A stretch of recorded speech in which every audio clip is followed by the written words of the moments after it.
This podcast is brought to you by North Carolina's electric cooperatives.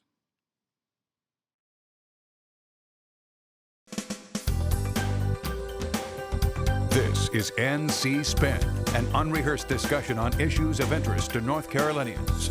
Now, here is your moderator, Tom Campbell. Hello, everyone. Welcome to NC Spin. I'm Brad Crone, sitting in for Tom Campbell. Generational issues headline this week's NC Spin. We discuss legalizing marijuana, the student debt crisis, and the state of aging in our state. Plus, do we need to reform our state's law regarding sitting sheriffs who face indictment? Then the panel will tell us something we don't know. Joining us on the panel this week are John Hood, Syndicated columnist and author, Chris Fitzsimon, director of the Newsroom, Joe Mavretic, former Speaker of the North Carolina House, and Becki Gray with the John Locke Foundation. We'll be back with uninterrupted debate right after these brief messages from our underwriters. They're up before dawn and work late into the night. They believe in hard work, family, and doing the right thing. They stand up for their communities when others walk away. They're good people who just want a fair shake. They are farmers. At North Carolina Farm Bureau, we are proud to stand with our farmers. Today's tools make you a real DIYer, and as a member of an electric cooperative, you have lots of valuable tools to help you do it yourself in controlling your home energy use and budget, leaving you free to be Dad.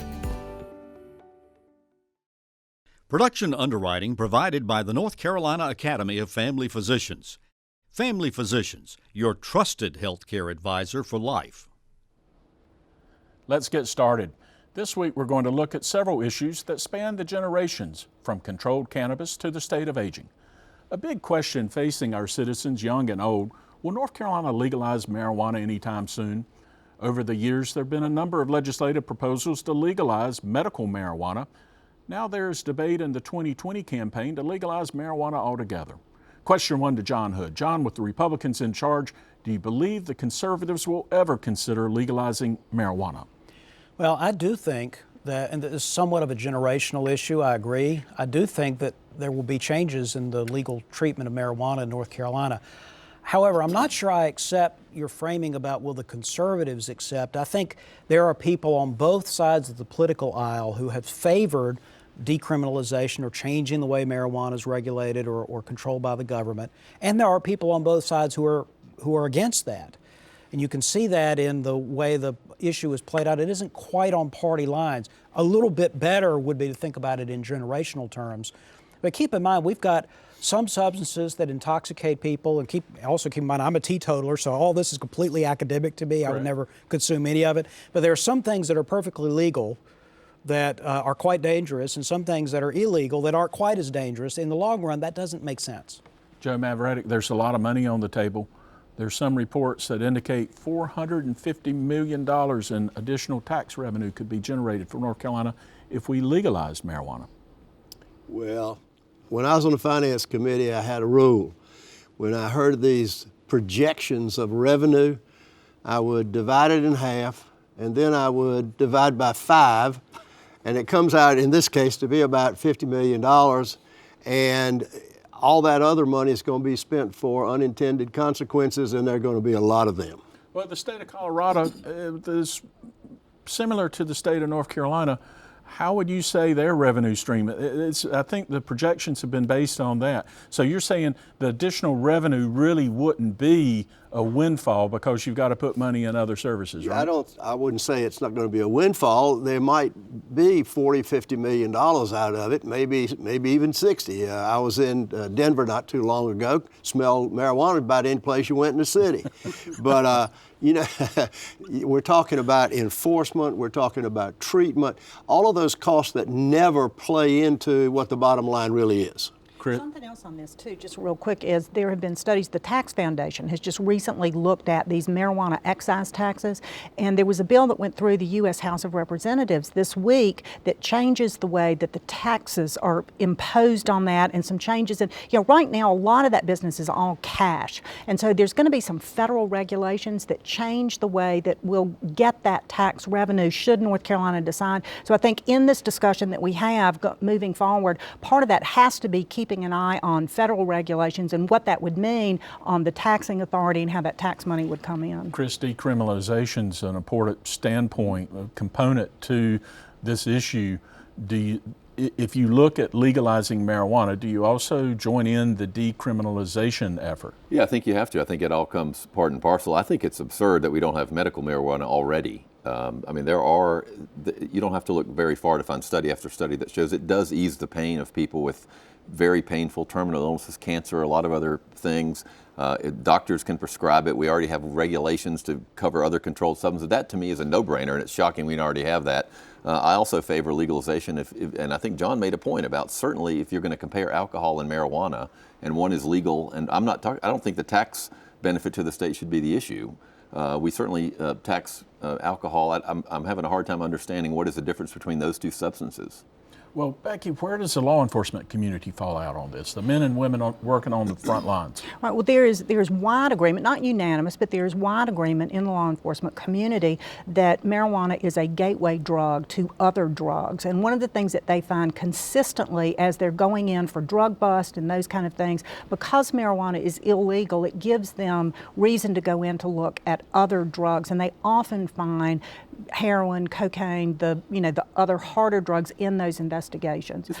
I'm sorry. No, I didn't mean to. But law enforcement has those concerns. The other thing, I think as always, when we create new markets like this, if you will, and with regulation and enforcement, the way that we do that makes a difference. Law enforcement's job is to enforce the law. So as clear and concise as those laws are, then it's easier for them to enforce those laws. And I think that that's something as we move forward with this, and when it gets to the point that the General Assembly is charged with imposing those, enacting those laws, I think that's something certainly that has to get a lot of attention. John, deregulation in the liquor industry could open up an opportunity for the ABC boards at the local level to be your management system. Do you see that as a framework if we go to controlled cannabis? It could be. Essentially the way we regulate alcohol right now, it's a legal product, but there are lots of rules associated with who can purchase it and who can consume it and in what types and so forth.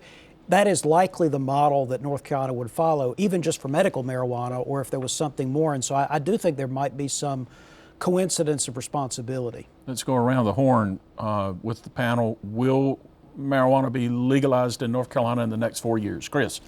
No, it'll be 10 to 15 years. Becki? I would say 10 years, John? not 4. I agree, probably more than 4 years. Mr. Speaker? At least 10. All right, something we're going to be studying for sure. Last week, the Federal Reserve put out a report that every $3,000 in college debt, it will delay that person from 1 year from being able to purchase a home. The Center for Responsive Lending in Durham reports that student debt in North Carolina has risen 285% in the last decade, the nation's second highest level. Meanwhile, tuitions have increased 150% here in the state of North Carolina. We have 1.2 million citizens in our state with $44 billion in student debt. Question 1 to Chris, are we heading into a financial crisis written on the backs of our students? Well, we do have a financial crisis, and we have a lot of factors, I think, at play. I do think some people that go to college probably shouldn't. I do think that colleges still cost too much. A lot of people think that. I also think we have for-profit colleges now who are predatory in nature, and the federal regulations on those have been eased. So people are in some ways trapped into signing up for these private schools, and they don't get a good education, and they're still in debt. I think it's something we have to wrestle with. There's no one single answer. Going to college isn't bad. I think that we've sort of gone too far the other direction. I've seen polls now recently where some people, a majority of Republicans, for example, don't believe in in university education anymore. I think we've gone too far in that direction. I think we need to calm down, take a sober look at this, and address it from a number of perspectives. Becki, how in the world does a young person with $45,000 in college debt get their lives started. Well, that's the problem. I mean, it's not just the debt, but it's all the residual problems that come with that. You know, people are putting off because they can't afford it, buying a car, buying a home, even getting married. A consideration even in relationships is, you know, if you're dating someone and considering a serious relationship, but they have excessive student debt that would then become your responsibility. So it has a lot of repercussions beyond just that debt. But Brad, I think the real way to address it is, instead of here I am stuck out of college, I have this tremendous debt, to prevent the problem is so often the case. And you know, we're seeing that in North Carolina with a lot of efforts to make college more affordable so they don't have to, students don't have to take on this debt. And we have the North Carolina Promise, where at 3 of our universities you can go for $500 tuition.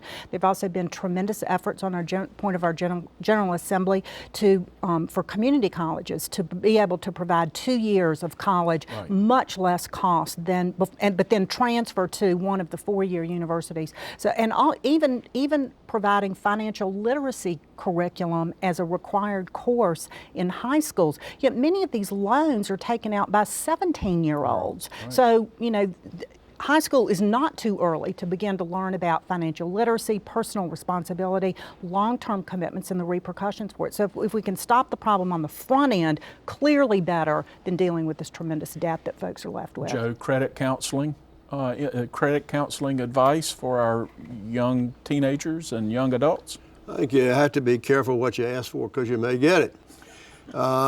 You know, one of the things that we won't do in North Carolina, and I say we won't do because we've had an opportunity to do it since the mid-1980s, is to get the public educators and the community college people and university people all together and say, look, we have a real problem with paying for the students that go through our education system. We tend to compartmentalize and then have competition within those 3 silos. And until we address that problem, issues like student debt are never going to go away. We are organized for chaos in this state, and we are inheriting it now at the university level. John, $44 billion of student debt out across the state of North Carolina, 1.2 million. Is there any value here? There is value. There are plenty of people that have taken out debt for certain kinds of undergraduate or graduate degrees for whom this is an entirely rational decision. They more than pay it back. That's fine.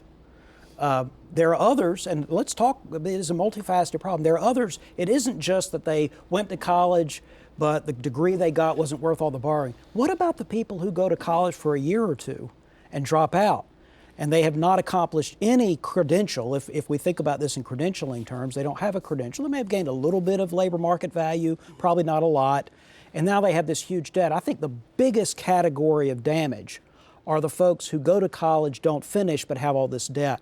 I think we've got to reduce the cost of delivering higher education itself. That is the fundamental root of the problem. There are many other aspects to it, I agree, but no, it's not just who is paying the bill, it's the bill itself is too big. Well, what John's talking about is the universities don't have any skin in the game. And until they have skin in the game, it's going to continue and get worse. So shared risk. Absolutely. Becki, the big concern I keep hearing, economic journals are pointing to maybe an economic slowdown or possible recession next year. What impact will that have on the students trying to get into the job market and handle that debt? Well, it'll have the same impact that it has on anybody who hasn't planned and hasn't been financially responsible and finds themselves in sort of a precarious position. So, you know, it's another unintended consequence, another residual impact. Unlike with this. other kinds of debt, you can't go into bankruptcy and wash out your student loan debt. Yeah, you own it. You own it till you die. Let's go from issue facing our young adults to an issue facing our older adults. The state of aging in North Carolina. The Division of Aging and Adult Services reports that 20% of our state's 10 million population will be over the age of 65 in the year 2025. 78 counties have more people 60 years old and older than those under the age of 18. Our state is aging, and that raises the question, are we ready for it? Question 1 to Becki Gray: an aging population is going to put a tremendous demand for government services, especially on our Medicaid division, simply because of Alzheimer's. Are we ready to cope with this issue? No, we're not. We're struggling with Medicaid right now as it is. And it's not just the Alzheimer's. I mean, many of the Alzheimer's patients require long-term care, but there are other illnesses that require long-term care, and that's where the real expense is. And so you're looking at this. The other problem is, it's going to affect Medicaid, but it's also going to affect families and other things too, because caregivers and how we're going to provide that, how the structure is set up to provide that. There will be a market. Will there be the workers in the labor force in order to fulfill what that market is? There was a recent study by the Urban Institute, just very recently in the last couple weeks, then some of their findings show that it's the pressure on Medicaid is not necessarily just because people are getting older, but the greatest part of the growth in Medicaid are disabled individuals. They may go into Medicaid at a very young age, but they also are aging up. And so you're going to see pressure from that, and this is the expensive part. Again, additional pressure on Medicaid. The other thing is, I thought it was interesting, the criteria, the assets that you can hold on to and still qualify for Medicaid have not been adjusted by inflation. So $2,000 in assets in 1980 looked very different than it does today. So there's all kinds of pressures that are happening with this. And I think this is another good example of why North Carolina really needs to be careful in this talk of Medicaid expansion. On the Alzheimer's front, Chris, interesting statistic from the Division of Aging. 170 seniors in North Carolina will become 210,000 seniors with Alzheimer's and dementia by 2025. Do we have the infrastructure to deal with that, even private or public? No, I don't think we do. I mean, it'll, unfortunately, I'm worried the market won't catch up. And one thing about the market, a lot of these people are not going to be able to afford it. I mean, a lot of these people are going to end up on Medicaid, and whether it's their fault or not, they're going to be there. We're going to have to take care of them. And this is one of the things that Becki says this is a case against expansion. That's a whole different argument. What this also is a case is making sure our Medicaid program is fully funded. The vast majority of expense in Medicaid is, pregnant women, people with disabilities, and seniors. And the people we're talking about, I don't think we've come to grips yet with just how much that's going to cost. Joe, AARP continues to say we need to focus more in North Carolina on livable communities. Are we doing enough there? No, and there are a couple of pieces of this puzzle. Number one, it has to do with zoning. And tiny houses are a nationwide phenomenon right now, and it's growing. When you're a senior citizen, 65 years old, you probably need 300 to 320 square feet to have all of your living requirements in one package. And most of the lots in our urban areas are anywhere from a quarter to a third of an acre, and you could easily put 320 square feet there. It's a connection with electricity and water, and until we decide to do this, then we're going to have a real problem with urban housing for older people. John, the other major issue on the aging front is just, are we ready for it? Are the baby boomers financially ready for retirement? They are better off than any previous generation when it comes to being prepared for retirement. A lot of the studies that suggest that they are unprepared are incorrect. Now, there are people unprepared, of course. But I am a glass half full or more than a glass half full on many of these issues, and it's worth being a little optimistic as we end the segment. It is good news that Americans and people around the world live longer than they did before. It is good, in fact, not only do people live longer, which does mean a longer period of elderly living, but elders are much healthier than they were in previous generations. And there are people, yes, we have rising challenges, all of this is true, but as a percentage, our elder population is better off financially and health-wise than previous generations, and that is only going to get better. Well, and guess what? We're all aging every single day. There's a famous country music song, I Fought the Law and the Law Won. Right now, many law-abiding citizens across the state are wondering if we need a new law when it comes to suspending official duties of a sitting sheriff. A Wake County grand jury recently handed down 2 felony indictments against the Granville County Sheriff. The charges of obstruction of justice are troubling. What's even more troubling is the fact that it took an entire week to get the sheriff suspended from duty. Question 1 to Joe Mavretic. The sheriff is a constitutional office in the state of North Carolina. What do you think about allowing the governor to have the power to suspend a sitting sheriff? I think it's a really bad idea, and I looked at states like Mississippi, Louisiana, and Alabama that had real powerful governors who kind of got sheriffs to do what they wanted, and if they didn't, something happened to the sheriff. Let's look at the other side of this forest. There are a couple of sheriffs who haven't done what they're supposed to do, but there are 98 over there who have. I can remember when Mike Easley got rid of a sheriff who was not fulfilling his duties. I'd never give this power to the governor. I think if Attorney General and a local district attorney thinks that a sheriff ought to be handled, they can do that.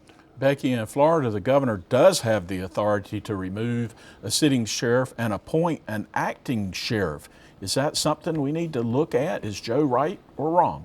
I think Joe's exactly right. I don't think that we need to look at it because I don't think it's necessary. There are procedures and processes in place now to remove elected officials when things go wrong. And unfortunately, you know, as Joe said, doesn't happen often, certainly doesn't happen all the time, but when it does, we have laws and processes in place for that. I don't know, a couple things. I don't know that we want to set sheriffs off to the side for special treatment with that. I'm also concerned about political ramifications with that. So I think the bar has to be very high. I think when these things kind of happen, our reaction is we need to fix this. We need to, we need to do something. Legislators pass laws to fix problems. I think sometimes we need to sit back and say, do we already have the solution in place? Do we just need to follow that? And I think in this case, those procedures are in place. I think we're fine. John, any appetite from the legislature to address this?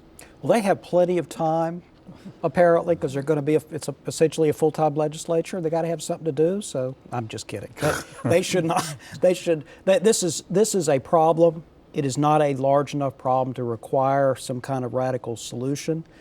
I just think that this is correct. This is the danger is we get headline driven. We chase headlines and come up with legislative responses. There are problems for which there is no easy answer, and we need to accept that. Chris, the Sheriff's Association, really powerful organization.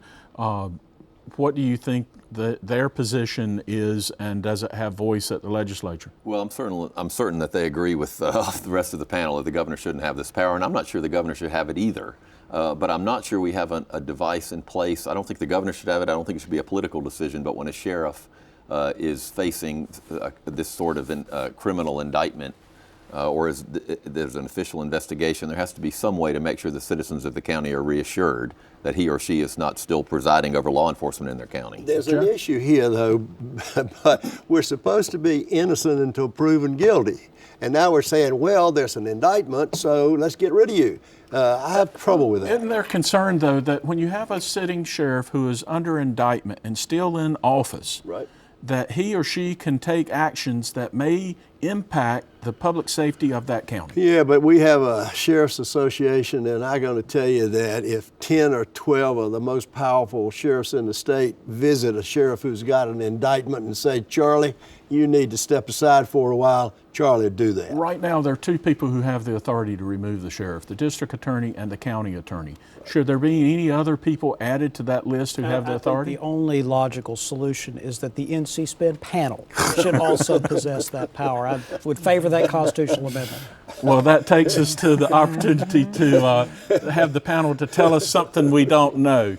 Chris? I was really interested in this week of impeachment inquiry launched by the House Democrats in Washington and what appears to be very damning evidence by the whistleblower.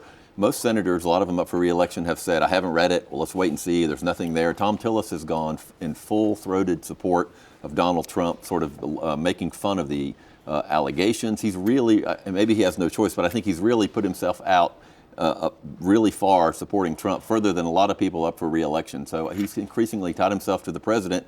If the president is in trouble or is impeached or even more evidence comes out, he's in trouble. Becki? The General Assembly, as John alluded to, the General Assembly just will not go home. They are coming back this week after a break. There is still a lot on the table that they could consider. There are 9 gubernatorial vetoes that are sitting in the General Assembly for consideration, everything from regulatory reform to provisions to ensure that third graders can read. Also, the Farm Act has not gotten any resolution. There's a health omnibus bill. There's a separate certificate of need reform bill. There is a Duke Energy that has to do with storm stabilization and investing in the grid. So there's a lot on the table. I guess the question that nobody knows is how long are they going to be here and what are they going to get to? John Hood.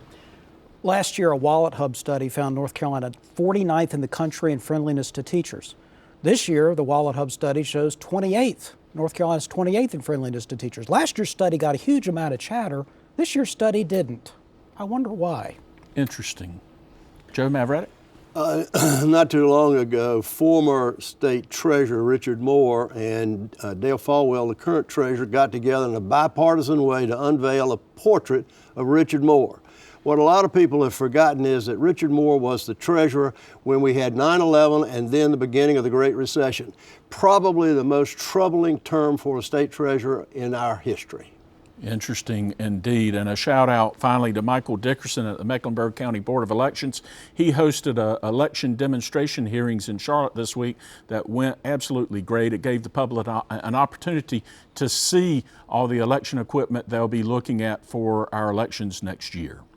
Well, you've heard our spin on the issues of the day. To stay informed all during the week, give your feedback, and read Tom's weekly column, visit our website at ncspin.com or catch NC Spin on Facebook.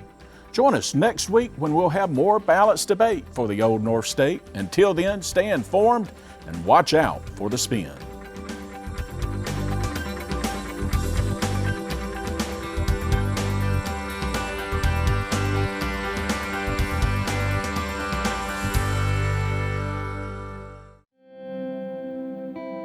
They're up before dawn and work late into the night.